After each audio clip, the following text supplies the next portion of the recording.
ગુજરાતનું ભાવિ જેના હાથમાં સલામત છે, ગુજરાતનું ભાવિ જેના હાથે સુવિકસિત થયું છે અને વિકાસની દિશામાં સૌથી શ્રેષ્ઠ કામ કરવા માટેની જે તક મળી એનો ઉપયોગ ગુજરાતના હિતમાં થયો એમ દેશ નહીં દુનિયાના લોકો માનવા માંડ્યા છે એવું સબળ અને સફળ નેતૃત્વ આપનાર ગુજરાતના મુખ્યમંત્રી માનનીય નરેન્દ્રભાઈ મોદી,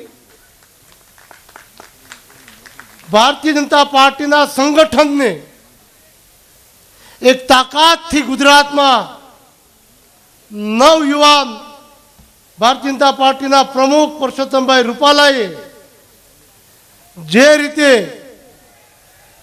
વાઇબ્રન્ટ બનાવ્યું છે એવા અમરેલી ધરતીના પનોતા પુત્ર પ્રદેશ ભાજપના પ્રમુખ પરસોત્તમભાઈ રૂપાલા, જેમણે ગુજરાતની ખેવના વિકાસ માટે તો કરી છે, પણ અમરેલીના પ્રભારી તરીકે અમારી સતત કાળજી લે છે એવા ગુજરાત સરકારના નાણામંત્રી માન્ય વજુભાઈ વાળા, અમદાવાદ ડાયમંડ એસોસિએશનના પ્રમુખ, લેવા પટેલ સમાજના અગ્રણી,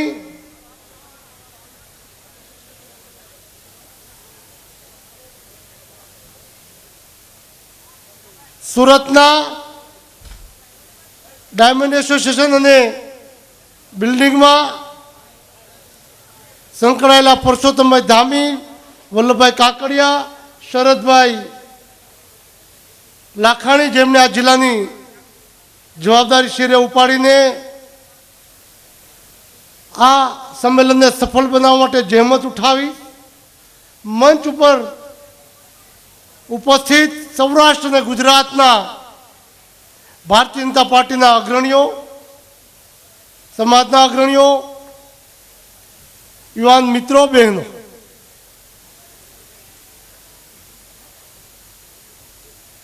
ગુજરાતમાં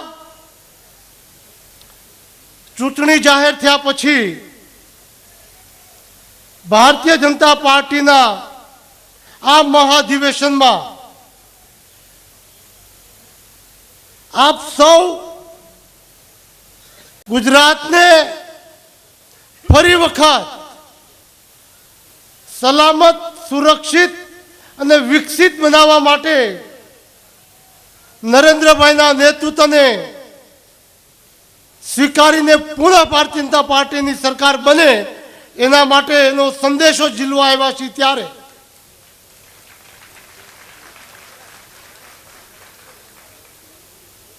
ગુજરાતને વિકાસની અનેક દિશાઓ મળી છે. ગુજરાતમાં અનેક તહેવારો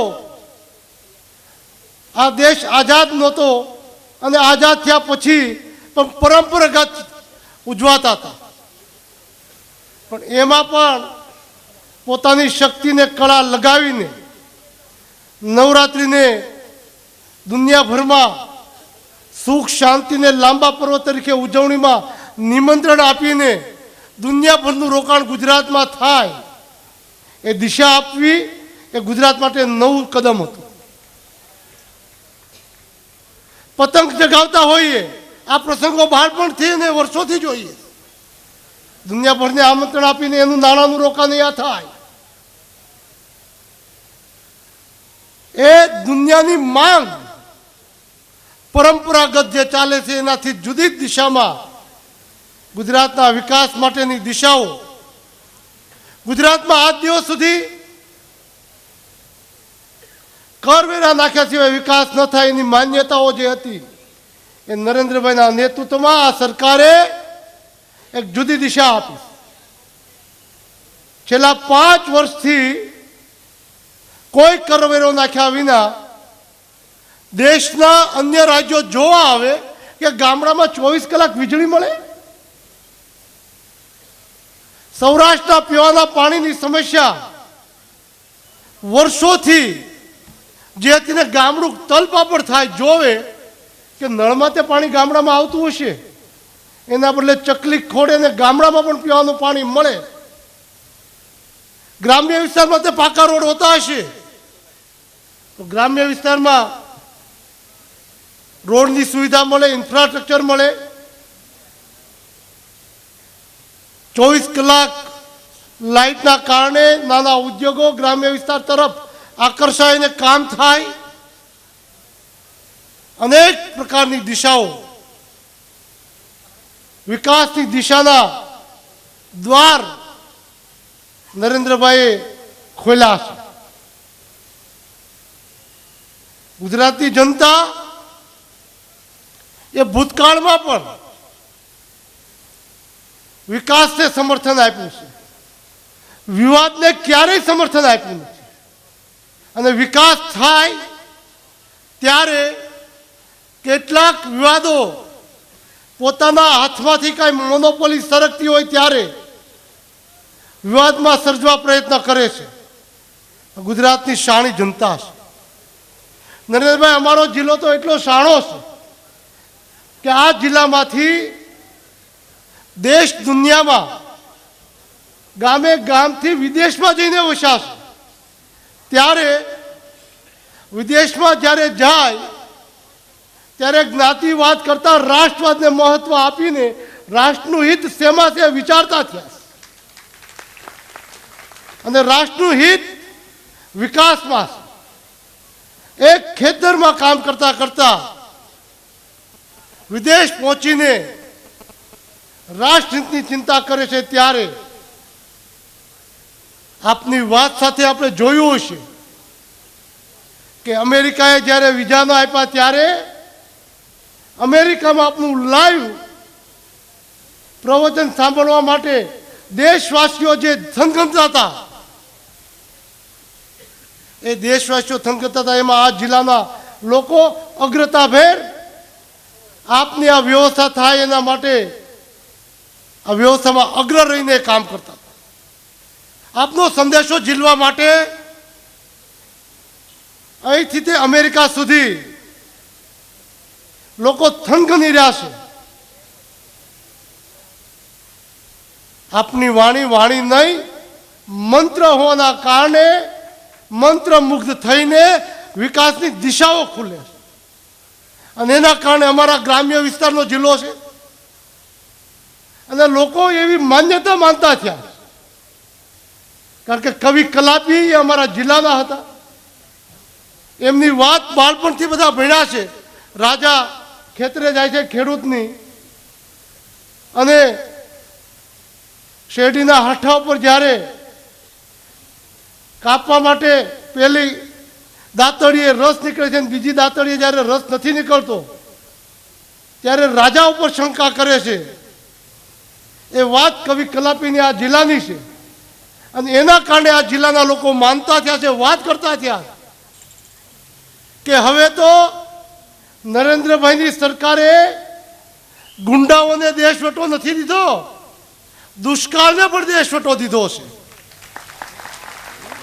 અસામાજિક તત્વોને દેશવટો નથી દીધો, દુષ્કાળને પણ દેશવટો દીધો છે. એવા સદભાગી મુખ્યમંત્રી ગુજરાતને મળ્યા છે.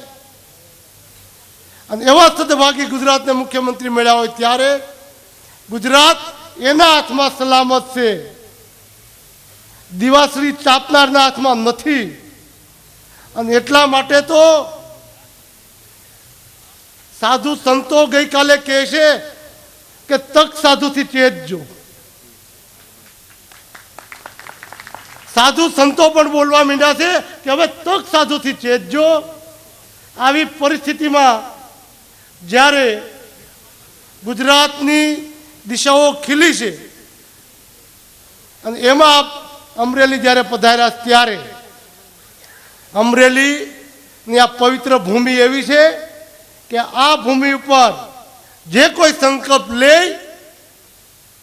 એ સંકલ્પ સિદ્ધ થાય છે. નાગદાદ મહાદેવ એના ઉપર હંમેશા આશીર્વાદ વર્તાવે છે. એવી આ ભૂમિમાં લાખો કાર્યકર્તા પુનઃ ભારતીય જનતા પાર્ટીનો કેસરીઓ ગુજરાત ઉપર લહેરાય એનું સફળતાપૂર્વક આપ નેતૃત્વ કરો એવા સંકલ્પ લેવા જ્યારે આવ્યા છીએ ત્યારે એ સંકલ્પ અને આપણા વિચાર વચ્ચે લાંબુ અંતર ન રહે. કારણ કે આ ધરતીના પનોતા પુત્ર પરસોત્તમભાઈ રૂપાલાને પણ સૌ સાંભળવા માટે ઉત્સુક હોય છે. આપની વાણીની તો વાત જ ક્યાં કરવાની. એટલે આપની અને એમની વચ્ચે વિશેષ સમય નહીં લેતા હું વિરમું છું. વંદે માતરમ.